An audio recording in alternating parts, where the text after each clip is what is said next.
ጥንጁት አብዛኛዎቻችን እናውቀዋለን።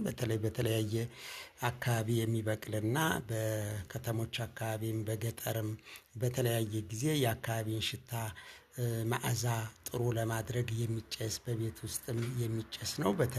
በተለያዩ በበዓላት ቀናት ሴቶችም ደግሞ በወለዱ ጊዜ ቤት ውስጥ ያለ ሽታን ጥሩ መዓዛ ለማድረግ ይጨሳል። አልፎ አልፎም ደግሞ ርኩስ መንፈስንም ለማስወገድ በሚል ይጨሳል። ነፍሳትንም ለማስወገድ ይጨሳል። ስለዚህ ጥንጁት በሳይንሳዊ አጠራሩ ኦቴስቲንጋ ኢንቲግሪፎሊያ ይባላል፣ ወይም ራዲንጋ ኢንቲግሪፎሊያም ይባላል። ዋናው ኢንቲግሪፎሊያ የሚለው የዝርያ ስያሜው ነው። እንግዲህ ሽታ ያለው ግራጫ መልክ ነጣ ያለ ቅጠልና ግንድ ያለው የቁጥቋጦ ምድብ ነው።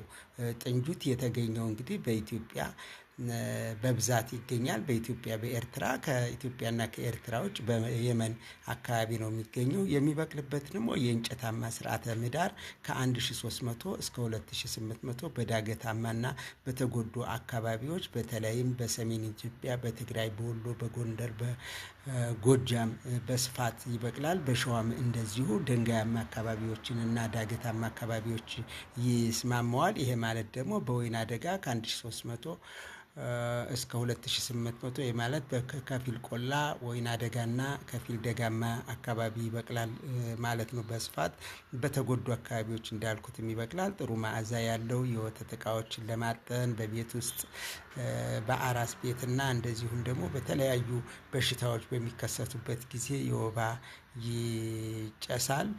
ጥሩ ሽታና ነፍሳትንም በተለይም የወባ ትንኝን ለማስወገድና ለማባረር እንዲሁም በሬፕላንት በመሆን ያገለግላል። ሬፕላንት ማለት እንግዲህ በሽታው ወይንም በመዓዛው ወይንም ባለው ጠረን እንዳይቀርቡት ማድረግ ነው ነፍሳትን። እንደዚሁ ደግሞ ሌሎችንም በተለይ ተሳቢ እንስሳትም በአካባቢው እንዲሁ በቀላሉ ተዘዋውረው እንዳይነድፉና እንዳይቀርቡ ያደርጋል ማለት ነው። በዚህም ነፍሳትን ስለሚያስወግድ የወባ በሽታ አምጪዋ አናፊለስ ሞስኪቶ በአካባቢው ዝር እንዳትል ያረጋታል ማለት ነው።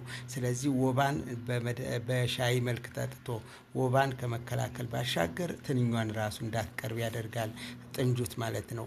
ጥንጁት እንደ ሻይ ሲጠጣ ወባን ለመከላከል ለደም ግፊትና ለምግብ መፈጨት ይረዳል ማለት ነው። እንደ ሻይ ቅጠል ሆኖ ስለሚያገለግል ነው። ለመድኃኒትነት እንግዲህ ለሚያገለግል በርካታ ውህዶች በውስጡ በመኖራቸው ነው። እንግዲህ ለወባ፣ ለደም ግፊት፣ ለቶንሲል፣ ለሆድ ቁርጠት ይህም እንግዲህ ጸረ ባክቴሪያ አንቲኦክሲዳንትና ጸረ ብግነትም ስለሆነና የስኳር በሽታን ለመከላከል ያገለግላል።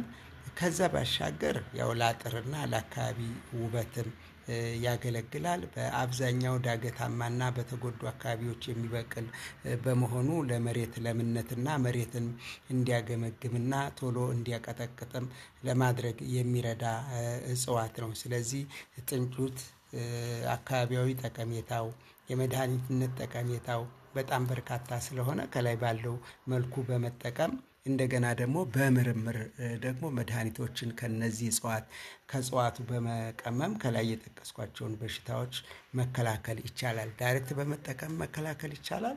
እንደገና ቀምሞ በደንብ በዘመናዊ መንገድ ለሕክምናውም ከፍተኛ አስተዋጽኦ ያለው እጽዋት ነው ማለት ነው።